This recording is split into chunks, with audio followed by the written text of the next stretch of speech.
What if I told you Netflix was never meant to become the world's biggest streaming giant and that it almost died before it even began? Imagine a world where binge-watching didn't exist, where every show came with ads, where you had to wait an entire week for the next episode, and where Blockbuster ruled the night. Now picture a tiny startup mailing DVDs in little red envelopes, quietly preparing to overthrow an entire industry without even realizing it. Before Netflix became a global powerhouse, before Stranger Things or Squid Game or Money Heist ever existed, it was just a risky idea that no one believed in. And yet, that idea would grow so big, so fast, that even Hollywood would be forced to rebuild itself from the ground up.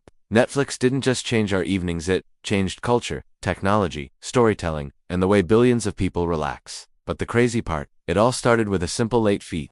Today, we're diving into the wild rise, revolution, and future of Netflix. In the next few minutes, you'll discover the unexpected moment that created the company, the gamble that turned the entire entertainment world upside down, how Netflix went from mailing physical discs to becoming a streaming empire, and why the company is now facing some of the biggest challenges in its history, from near bankruptcy to worldwide domination, from secret algorithms to groundbreaking originals. This is the story of a company that didn't just follow trends, it invented them. And at the end, I'll tell you a surprising prediction about where Netflix might be heading next. One that could completely reshape the future of entertainment. So stay with me, because the Netflix you know today almost never existed.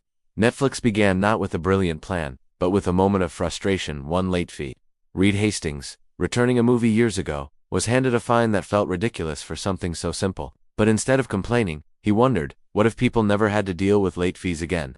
That question became the seed of Netflix. Back then, DVDs were new, strange, almost futuristic. Hastings and co-founder Mark Randolph tested a wild idea, mailing DVDs in small envelopes directly to customers' homes. No stores, no due dates, no penalties. The idea sounded absurd in the late 90s. Investors weren't convinced, and Blockbuster absolutely dominated the market. Netflix was tiny, so tiny that when the company tried to sell itself to Blockbuster for $50 million, Blockbuster literally laughed at them. But rejection turned out to be their greatest gift. Netflix doubled down on delivering convenience, personalization, and simplicity. Little did anyone know that this quirky DVD B-mail project would quietly set the stage for a revolution. Viewers at the time didn't realize it, but the way they consumed entertainment was about to change forever. All because one man was annoyed by a movie rental fine.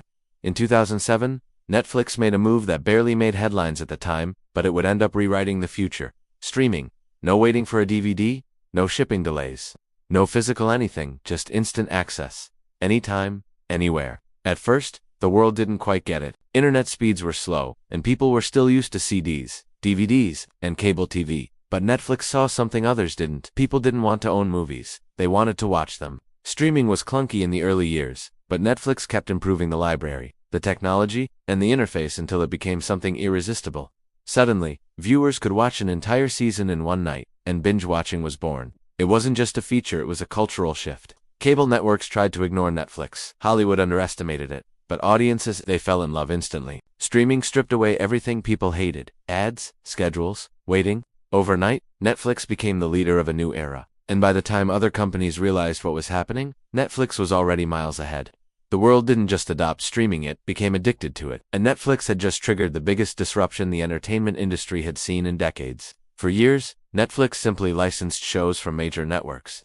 But deep down, the company knew it couldn't depend on others forever. So in 2013, Netflix made a bold, risky move, creating its own content. House of Cards became the company's first major original series, and its release shocked the entire industry. A streaming platform producing a Hollywood-level political drama. Unheard of. But Netflix wasn't just experimenting, it was declaring war. Then came the hits. Orange is the New Black, Narcos, Stranger Things, Money Heist, The Crown. These weren't just shows, they were global events. Netflix analyzed viewer behavior to choose genres, stories, and release strategies that people would instantly connect with. They understood something old studios didn't. Modern audiences want freedom. No weekly episodes, no waiting. Drop the whole season at once. Let the world binge. Let fans create the hype. And it worked.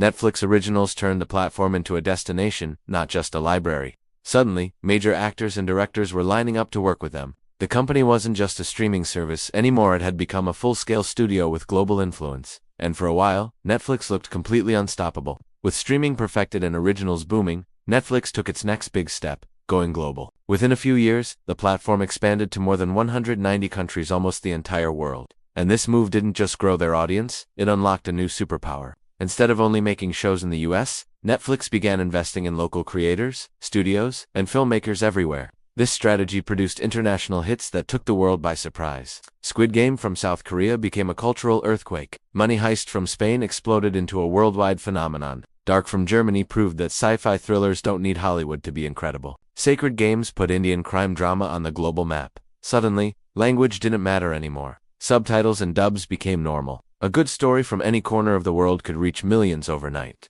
Netflix changed not just how people watched, but what they watched. Trends, memes, Halloween costumes, even music charts were influenced by Netflix releases. From living rooms in Europe to cafes in Asia to dorms in South America, Netflix became a universal part of daily life. It wasn't just entertainment, it became a global cultural force, shaping conversations worldwide. But no empire rises forever without facing storms. After years of dominating, Netflix began running into challenges, big ones. Competition exploded.